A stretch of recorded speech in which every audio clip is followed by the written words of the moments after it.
Bonjour, une nouvelle vidéo pour réviser le sous-thème consacré au régime totalitaire et en particulier à l'URSS de Staline. L'URSS de Staline est un régime totalitaire. Rappelons ce qu'est un régime totalitaire. Régime politique dans lequel l'État impose ses idées, utilise la violence, cherche à contrôler la société dans son ensemble.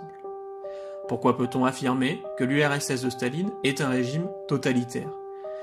C'est tout d'abord un régime totalitaire car un chef unique s'impose à sa tête, Staline, et un seul parti politique est autorisé, le parti communiste.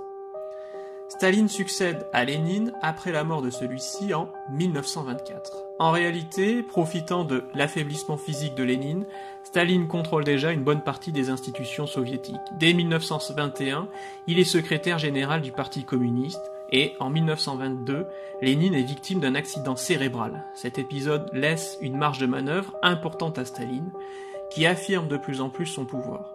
Après 1924, il s'impose face à ses principaux rivaux, utilise la force, Trotsky est contraint de s'exiler au Mexique.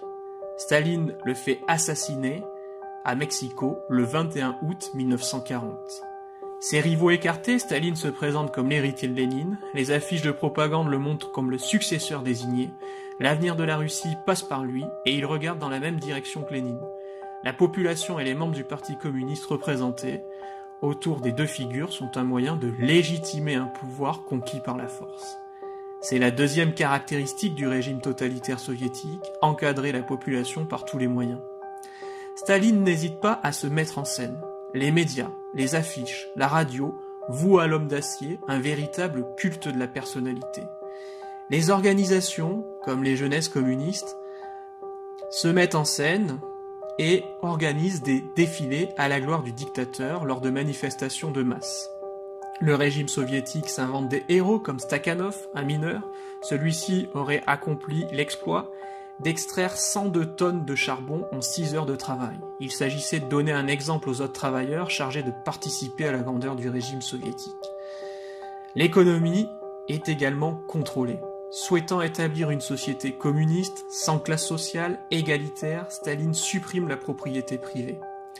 À cet effet, il organise la collectivisation des terres sous la forme de kolkhozes. Les exploitations paysannes, comme le montre cette infographie, disparaissent au profit de fermes collectives. Mais là encore, la propagande enjolive la réalité. Elle peint des scènes de fête dans lesquelles les paysans des kolkhozes respirent la joie de vivre.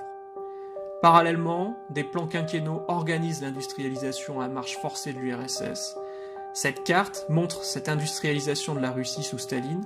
Des gisements sont exploités, des barrages hydroélectriques construits et de nouvelles villes industrielles sortent de terre en Sibérie, espace très utile au régime qui y envoie ses opposants politiques.